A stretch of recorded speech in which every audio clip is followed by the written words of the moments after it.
beginning of India becoming a real developed country. Then economic activities become more easy, more fruitful, and it become more inclusive. Everybody will be on a level playing ground to act. That is going to be the way forward, and that should be our goal. Everybody will interact digitally only. That is where Kerala government is, the present government has put their vision at. In our recently announced IT policy, we said the vision is by 2020 to make a 100% digital society. All the ramifications of it or all the programs of it are only we are thinking about. One of the sort of a wild idea, it may look wild but it can be a reality, is to provide not only Aadhaar, an email address from a government domain to each household, at least one to start with, so that government can communicate with the citizens directly. Similarly, citizens' communication to government with an identification today. The CM wanted that the CM's relief fund, some poor person want for his hospitalization some money. He says if somebody send an email to him and giving some details of that person's background, his socio-economic data, everything can be verified from the governmental data that we have, and sanction that money. If he has his bank account, remit that money on the same day in something like maybe an hour's time to his bank account.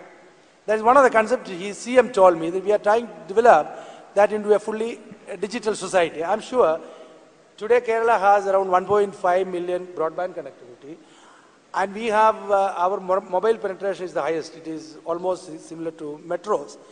We have a 3.3 crore population and 3.33 crore mobile connection as on day 4 yesterday.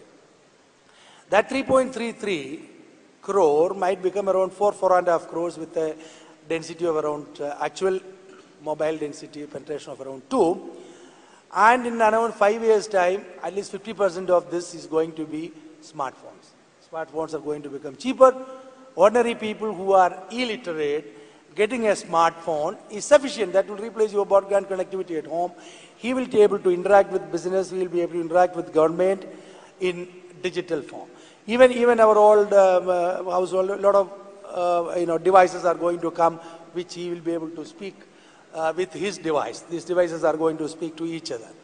That type of a totally digitally networked society, who doesn't have to run around to get his government business done, or his business done to a private person, or a private business person has business entity has a direct media, a direct approach to a citizen than through a media. A lot of people sitting in media should not get frightened by this, but the government would like to approach. That's what my CM said, who is famous for his transparency, that I want to reach citizens directly and not through any media. Media will distort or whatever it is. I can directly approach what I want to say.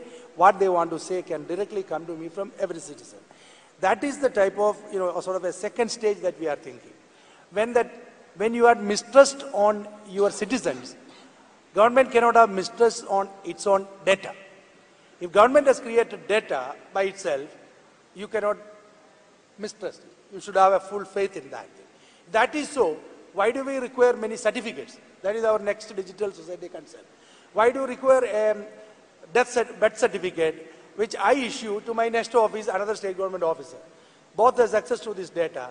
That stage is in government of an EGP, that stage is thought after 2020. We are thinking that stage by 2015, that these certificates issue will also stop. We will do it in 2-3 years. That's my plan, and that's the way we are working. These certificates, large number of certificates will become a non-entity. It is not required. Today also we have our education that +2 certificates and all that is all digital now, and people don't have to produce the old attested copy of the certificate. This has been done away with in the educational thing. Similarly, a death certificate or a birth certificate or a land certificate, which these are the things which we are giving. Caste certificate, for example, to a person issued. Every time in Kerala today has that practice, which we need to re-engineer, that for a caste certificate for each purpose they have to get one. That is today's government work. Which adds on to government work, which adds on to corruption, which adds on to ordinary citizen who has to run around to government offices. Rather than this, our plan is to actually create the certificate once for all, which is there in the data, and I don't have to even take a certificate from a CSC. The user, government departmental user will verify it from there. That should be, that is sort of our concept of digital state. I don't have to do anything. Things happen digitally. I have to only electronically make an application and put this is my date of birth. And the user, governmental officer, should be able to check up that. Our birth and death register is given by the Panchayat and municipalities. Their register is digital. One corporation, Kollam, has from 1970 to today, the birth register they are made fully digital.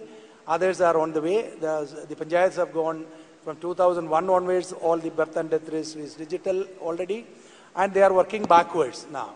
Now somebody doesn't have it in the register, for once he has to go and register it. Once it is done, it is digitally available. That is the concept of my state, and today's vision of the government is to make a digital state.